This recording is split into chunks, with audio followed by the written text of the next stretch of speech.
Selamat bertemu kembali anak-anakku sekalian. Salam sehat buat kita semua. Mari kita mengawali pelajaran agama Katolik pada hari ini dengan bersama-sama berdoa. Dalam nama Bapa dan Putra dan Roh Kudus. Amin. Allah Bapa yang Maha Baik, kami mengucap syukur kepadamu bahwa pada hari ini kami boleh diberi kesempatan untuk belajar agama Katolik. Berkatilah kami dengan Roh Kudus-Mu agar kami mampu memahami pelajaran pada hari ini yang berbicara tentang manusia sebagai citra Allah. Terima kasih Tuhan, Engkau telah menciptakan kami sesuai dengan citra-Mu.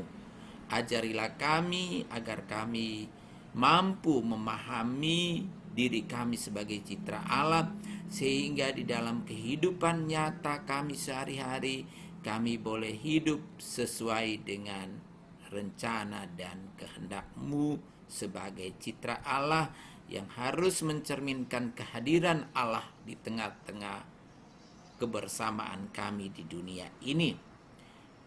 Berkatilah orang-orang yang pada hari ini masih diberi kesempatan untuk boleh menikmati hidup yang Tuhan anugerahkan kepada kami.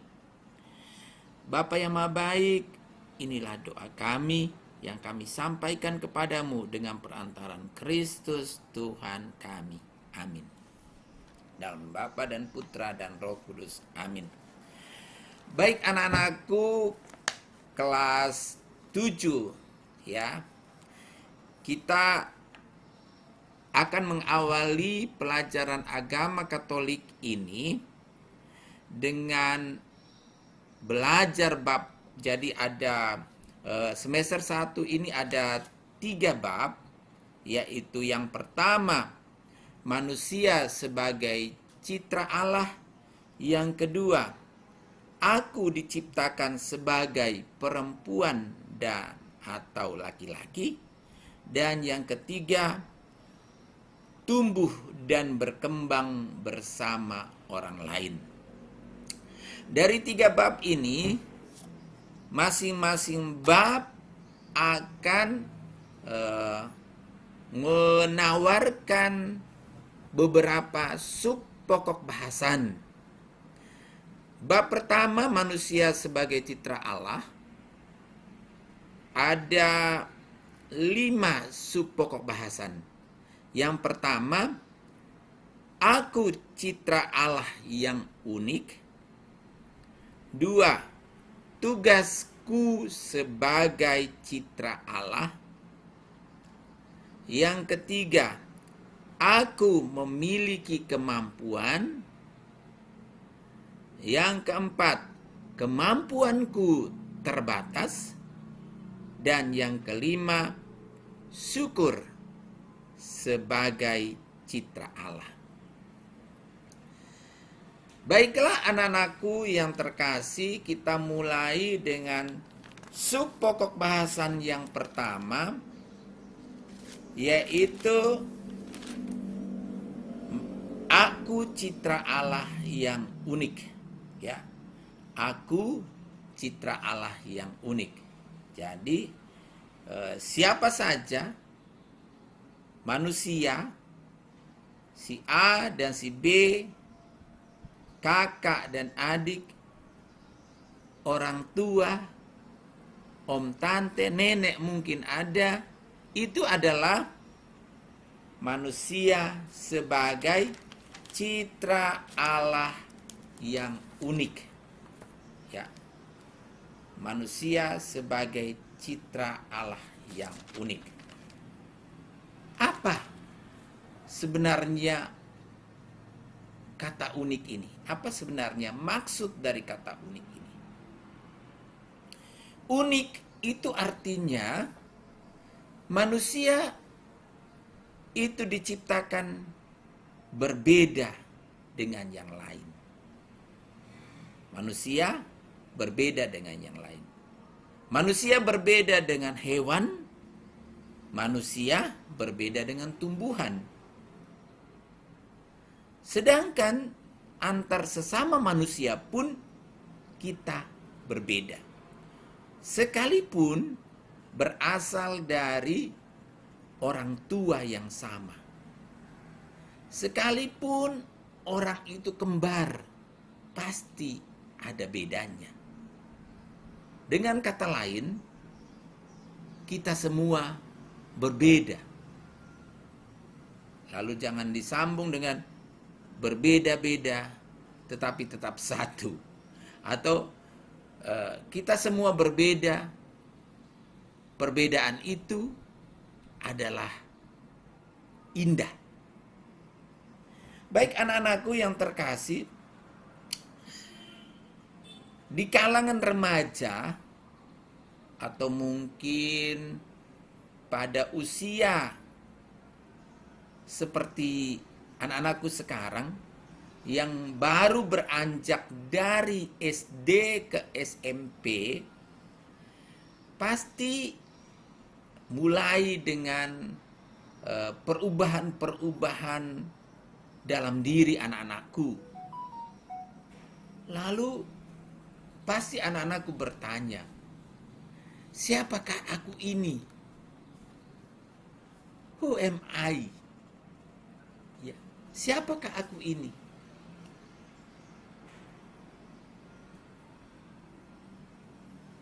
Sampai saya berbeda dengan si A, berbeda dengan si B. Nah, bukan hanya berbicara soal karena kita berbeda orang tua. Bukan hanya berbicara mengenai karena kita dari keturunan yang berbeda. Pertanyaan siapakah aku ini muncul didorong oleh kesadaran adanya berbagai perubahan dalam diri kita. Ya, perubahan dari SD ke SMP. Ada perubahan di dalam diri kita. Selain mata pelajaran berubah, tetapi perubahan yang mendasar juga ada di dalam diri kita. Baik itu secara fisik, ini fisik, badan, tetapi juga secara psikis, mental, berbeda. Secara fisik misalnya, dulu di SD, katakan kelas 1, kelas 2, mungkin masih antara perempuan dan laki-laki main bersama-sama, berpelukan, mandi bersama-sama di sumur atau di sungai, makan bersama-sama, bermain bersama-sama dengan penuh sukacita. Dulu di SD. Lalu di SMP, mandi bersama itu menjadi suatu yang tidak bisa lagi. Perempuan dan laki-laki bersama-sama mandi, main bersama. Dalam arti bergaul lebih dekat, sudah ada batasnya. Dibatasi karena apa? Karena perasaan. Saya laki-laki, kamu perempuan. Sudah ada batasnya. Mulai rasa malu. Ya, itu secara mental. Mulai rasa malu. Malu kalau bergandengan tangan di jalan. Dulu kalau masih anak-anak ya bergandengan tangan. Sekarang tidak bisa. Itu secara mental. Secara perasaan. Dulu fisik kita ini, suara saya yang tadinya kecil, sini kau kenapa? Sekarang menjadi, sini kau kenapa? Ayo main bersama. Dulu, ayo main bersama. Sudah berubah suaranya. Itu secara secara fisik sudah berubah. Yang laki-laki sudah mulai muncul jakun, orang bilang buah Adam ada di sini. Yang laki-laki sudah mulai tumbuh halus-halus, ini jenggot kah, kumis kah. Yang wanita mulai dengan rambutnya mulai ada cukup lama di cermin, menghias diri, sisir rambut begitu lama, mandi begitu lama, bedak juga begitu lama, alis coret-coret alis atau lain sebagainya. Ya, itu urusannya wanita. Ya. Wanita juga secara fisik mungkin pinggulnya membesar atau pinggulnya melebar sedikit, atau buah dada mulai tumbuh. Itu hal yang nyata, hal yang dialami oleh setiap anak manusia. Setiap kita pasti alami itu. Lalu anak-anakku bertanya, siapakah aku ini sampai harus seperti ini? Ada perubahan secara fisik, perubahan secara mental atau psikis.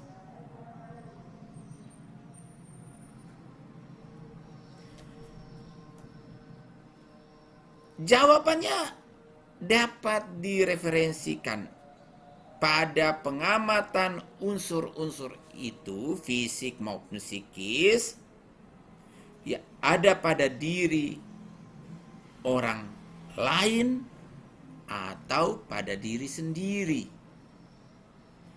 Tetapi secara pribadi beriman, jawaban tersebut sering tidak memuaskan.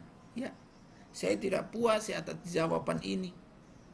Saya tidak puas dijawab oleh mama karena saya begini. Saya sebagai laki-laki harus begini. Saya sebagai wanita pasti akan begitu. Jawaban dari orang tua, jawaban dari kakak, atau mungkin om, tante, atau nenek ada di rumah, sering tidak puas. Ya.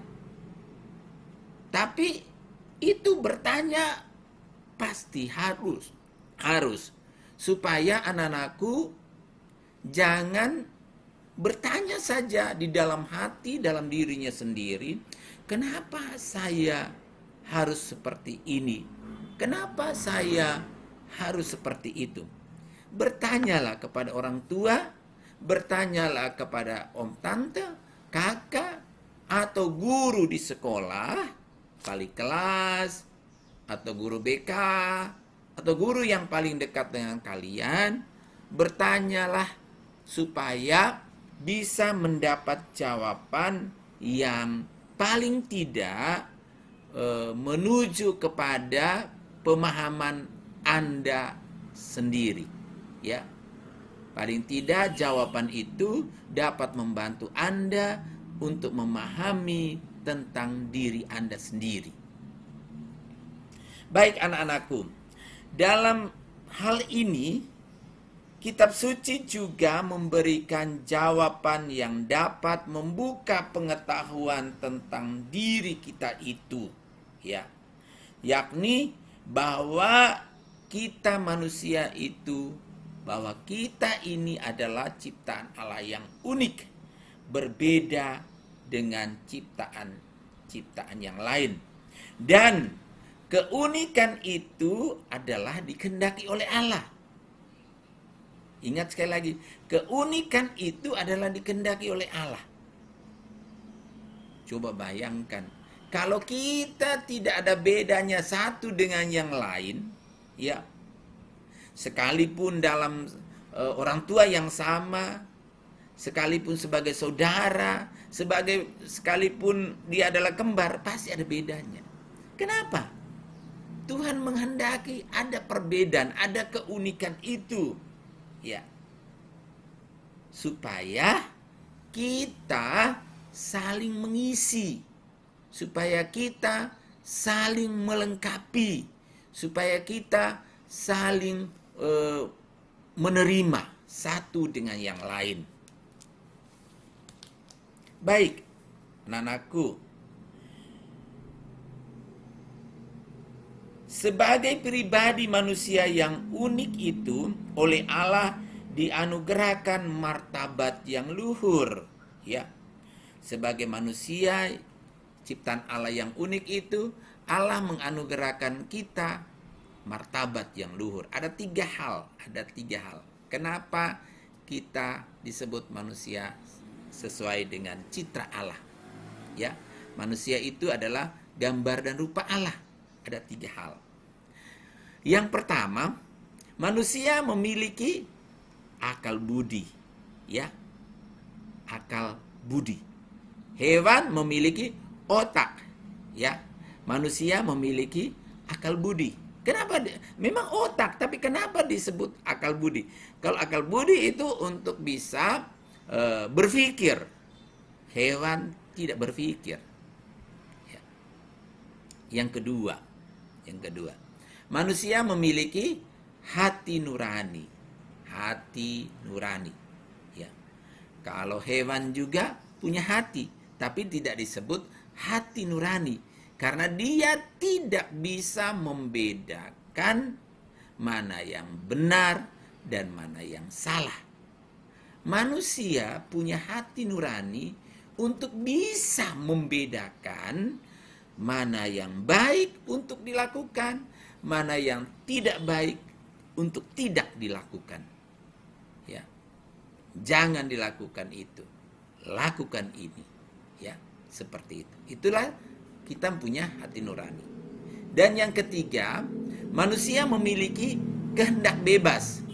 Kehendak bebas itu artinya manusia diberikan kebebasan oleh Allah untuk mengelola bumi dan segala isinya. Ya. Manusia diberikan oleh Allah kebebasan. Kamu bebas untuk melakukan apa saja. Bebas untuk di dunia ini juga kita bebas, diberikan oleh Allah untuk bebas melakukan apa saja. Tetapi yang kita lakukan harus sesuai dengan kehendak Allah. Ya, harus sesuai dengan kehendak Allah. Kita lihat di dalam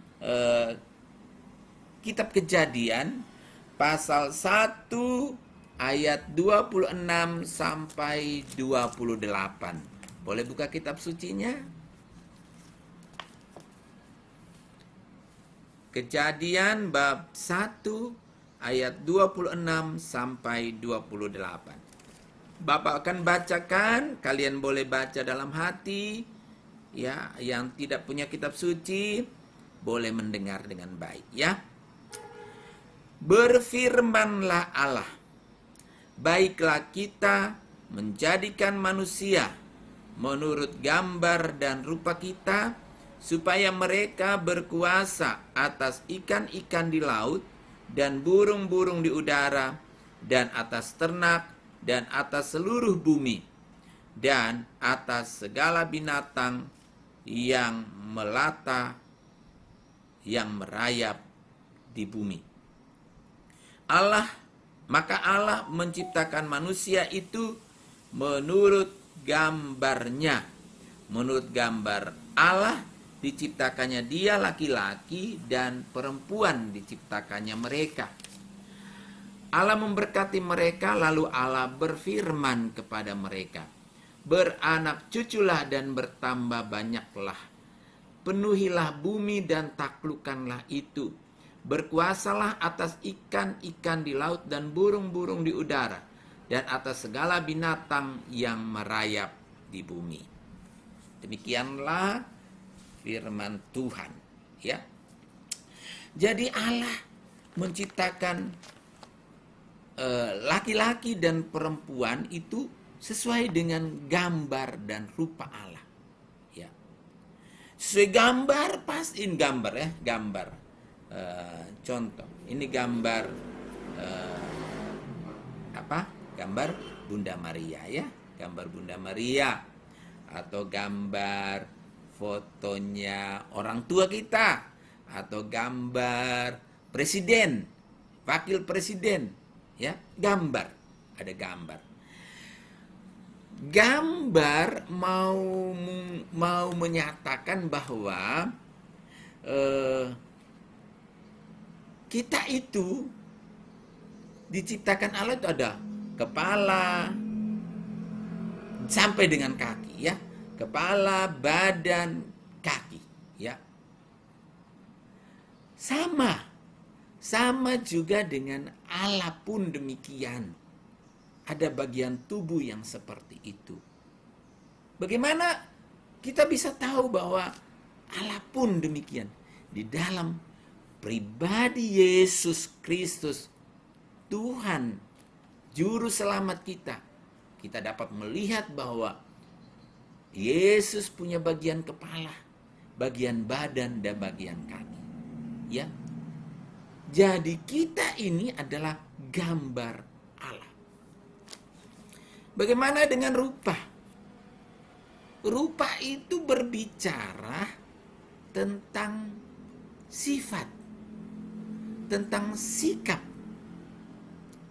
Yesus yang mengasihi, Yesus yang menolong, Yesus yang mengampuni, Yesus yang berbelas kasih, Yesus yang merasa iba, Yesus yang marah, Yesus yang juga mencintai musuh-musuhnya. Sikap kita pun harus demikian, sebagaimana sikap Allah. Kenapa? Karena kita adalah rupa Allah. Jangan sampai gambarnya kita adalah gambar Allah, tetapi rupa kita bukan sesuai rupa Allah. Rupa kita adalah marah saja. Rupa kita adalah menjadi pembunuh. Rupa kita adalah penghasut. Rupa kita adalah pendendam. Oh, bukan rupa Allah itu. Ya. Kalau kita sekarang ini rupanya seperti itu, maka sekarang anak-anakku harus menyadari bahwa kita ini adalah gambar Allah, maka rupaku harus sesuai dengan rupa Allah.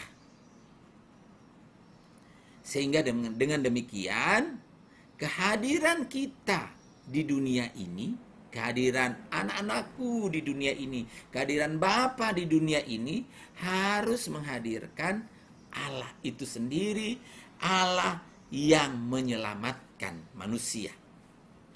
Kehadiran kita adalah kehadiran yang menyelamatkan orang lain, yang menyelamatkan ciptaan-ciptaan Tuhan yang lain. Baik anak-anakku yang terkasih, kita masuk pada materi B, ya. Materi B adalah tugasku sebagai citra Allah. Ya. Tugasku sebagai citra Allah. Tadi kita diciptakan sesuai dengan citra Allah. Sekarang apa tugasnya? Ya. Apa tugasmu sebagai citra Allah? Nah, tentu kita sebagai ciptaan Tuhan yang mulia karena diciptakan sesuai dengan citra Allah, kita diberikan tugas, kita diberikan kuasa terhadap bumi dan serta isinya ini. Mari kita baca di dalam Kejadian pasal 1 ayat 26 sampai 30 dan pasal 2 ayat 15 sampai 16 ya. Tadi kita sudah baca tadi ya, tapi tidak apa-apa, Bapak akan bacakan sekali lagi supaya menjadi utuh pemahaman kita ya. Kejadian pasal 1 ayat 26 sampai ayat yang ke-30. Berfirmanlah Allah, baiklah kita menjadikan manusia menurut gambar dan rupa kita, supaya mereka berkuasa atas ikan-ikan di laut dan burung-burung di udara, dan atas ternak dan atas seluruh bumi, dan atas segala binatang melata yang merayap di bumi. Maka Allah menciptakan manusia itu menurut gambarnya, menurut gambar Allah diciptakannya dia, laki-laki dan perempuan diciptakannya mereka. Allah memberkati mereka, lalu Allah berfirman kepada mereka, beranak cuculah dan bertambah banyak, penuhilah bumi dan taklukkanlah itu, berkuasalah atas ikan-ikan di laut dan burung-burung di udara dan atas segala binatang yang merayap di bumi.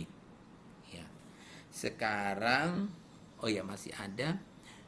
Berfirmanlah Allah, lihatlah, aku memberikan kepadamu segala tumbuh-tumbuhan yang berbiji di seluruh bumi dan segala pohon-pohonan yang buahnya berbiji. Itulah akan menjadi makananmu.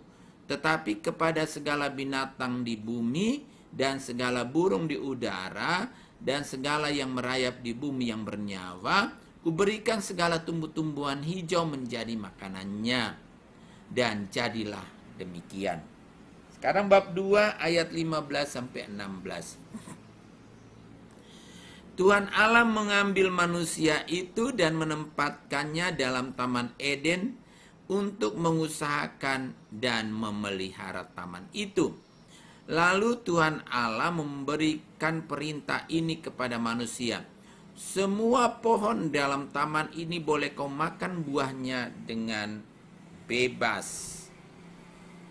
Tetapi pohon pengetahuan tentang yang baik dan yang jahat itu jangan kau makan buahnya, sebab pada hari engkau memakannya, pastilah engkau mati. Demikian pembacaan firman Tuhan. Baik anak-anakku yang terkasih, ketika kita memahami bahwa manusia itu merupakan gambar dan rupa Allah, biar dia bentuk fisiknya pendek, fisiknya gemuk, fisiknya tinggi, rambutnya keriting, rambutnya lurus, rambutnya ombak, atau kulitnya hitam, kulitnya putih, kulitnya sawo matang. Itu semua adalah gambar dan rupa Allah. Jadi kita tidak punya kita tidak punya hak untuk mengatakan bahwa kau pendek sekali, kau kerdil, kulitmu hitam leleng, atau rambutmu keriting, krinyol. Itu berarti kita menghina Tuhan Allah. Karena Tuhan Allah menciptakan manusia itu sesuai dengan gambar dan rupanya. Jangan kau hina. Ya. Jangan kau kata-katai dia. Tetapi kita harus memberi support kepada mereka. Wih, kulitmu itu hitam, tetapi hitamnya manis. Rambutmu keriting, tapi keriting itu mahkota. Atau apalagi, kamu badanmu tidak terlalu pendek, tetapi kamu bisa lompat yang lebih tinggi. Dan lain sebagainya. Kita harus beri support kepada mereka, kepada teman-teman kita, kepada sesama kita. Kalau kita mendapatkan orang-orang seperti itu, ya, kita memberi support. Jangan menghina, jangan mengejek, Karena menghina, mengejek itu sama dengan kau menghina, mengejek Tuhan Allah. Nah, materi kita apa? Tugas kita sebagai citra Allah. Dalam bacaan yang kedua tadi jelas bahwa manusia diberikan kuasa. Ya, manusia diberikan kuasa ya, ini dengar ya. Baiklah kita menjadikan manusia menurut gambar dan rupa kita supaya mereka berkuasa. Nah, berkuasa atas apa? Ikan di laut, burung di udara, dan seterusnya. Berkuasa. Itu pada ayat 26. Ayat 27 pun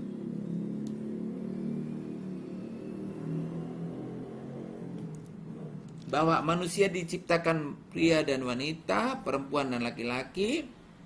Allah memberkati mereka, lalu Allah berfirman, beranak cuculah. Jadi berkuasa, beranak, disuruh beranak cucu. Bertambah banyak, penuhilah bumi. Berkuasalah. Berkuasalah. Ya. Ayat 28 pun dikatakan berkuasalah atas ikan-ikan di laut. Dan seterusnya. Berkuasa. Lalu dikatakan seluruh bumi dan segala pohon-pohon yang buahnya berbiji itulah akan menjadi makananmu. Berkuasa atas makanan, pohon-pohon, tumbuhan.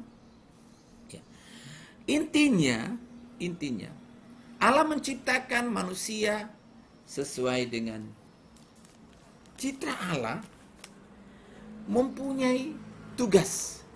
Nah, tugas ini berkuasa. Nah, itu yang tadi saya katakan bahwa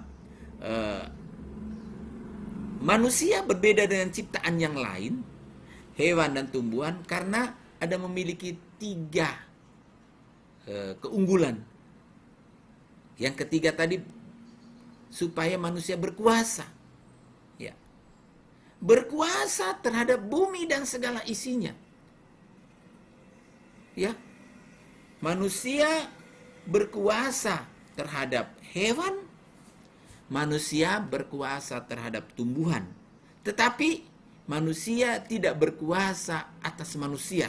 Sesama manusia tidak ada yang berkuasa seperti bos dan bawahan, tidak ada. Ya, manusia itu sesama, sederajat.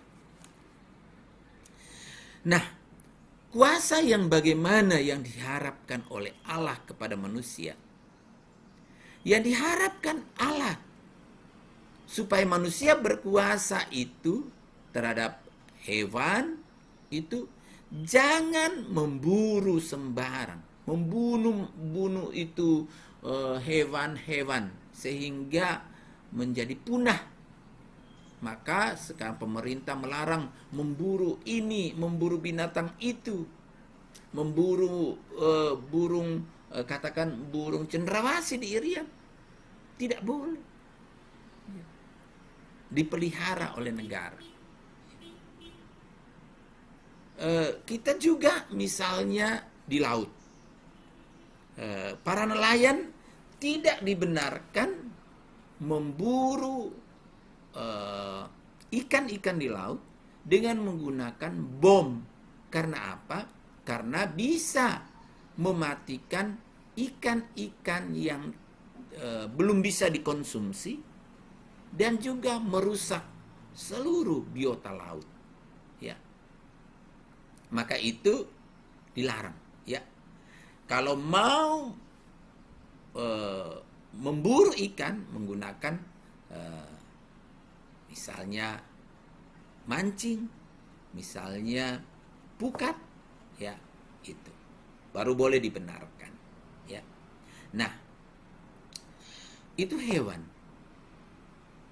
Tumbuhan, kita dilarang untuk menebang hutan, tapi kita diharapkan supaya menanam. Paling tidak di depan rumah kita ada bunga, ya. Paling tidak di pekarangan rumah kita ada tumbuhan yang bisa tumbuh.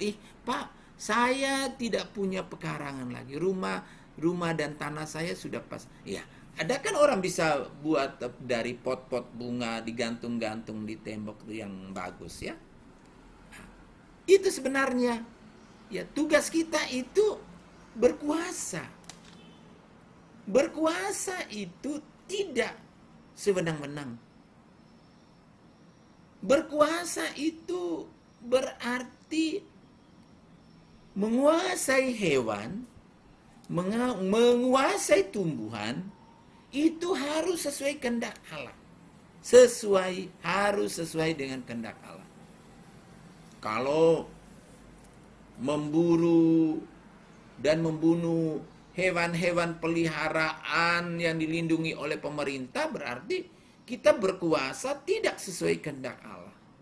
Menebang pohon secara liar, kita tidak berkuasa sesuai kehendak Allah. Sama dalam hal-hal kecil di rumah, di lingkungan sekitar kita. Membuang sampah sembarangan, tidak pada tempatnya, itu sama dengan di kita berkuasa tidak sesuai kehendak Allah. Kan kamu bebas tuh buang sampah, bebas. Kebebasan kita. Tetapi kebebasan kita itu terbatas. Harus buanglah sampah pada tempatnya. Oleh karena itu di rumah disediakan kantong-kantong plastik untuk menyimpan sampah-sampah, lalu kalau sudah penuh dibuang pada tempatnya, ya. Itu berkuasa, ya. Baik anak-anakku yang terkasih,